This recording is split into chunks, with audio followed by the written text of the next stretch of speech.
మీరు సరే ఒక రకంగా బీజేపీల కథ అట్లుంటే నిన్న మొన్న వాళ్ళు బీజేపీలు చెప్తున్నాడు మోడీ గ్యారెంటీ అని.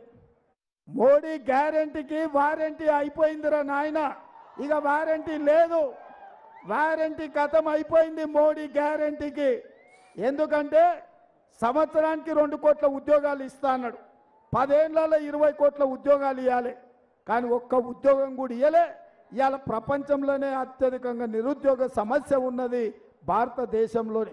ఇదే కాదు, ప్రపంచంలో 125 దేశాలు ఉంటే అత్యధికంగా ఆకలి ఉన్న దేశాలు లెక్క పెడితే 111వ దేశంగా భారతదేశం ఆకలి కేకలతోని ఆత్మహత్యలతోని ఉన్నదని ప్రపంచంలోనే భారతదేశానికి చెడ్డ పేరు వచ్చింది.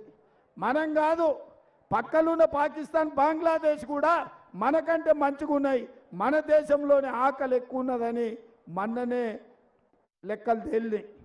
అదేవిధంగా రైతుల ఆదాయం 2 ఇంతలు చేస్తా అన్నాడు. ఆదాయం సంగతి దేవుడు ఎరుగు, పెట్టుబడి 3 ఇంతలు అయింది, రైతులు ఆత్మహత్యలు చేసుకుంటున్నారు. పేదోళ్ళకి ఇల్లు ఇస్తా అన్నాడు. మీకు ఎవరికైనా మోడీ ఇల్లు ఇచ్చిండా? కిసికు ఘర్ దియా, కిసికు ఘర్ మిలా?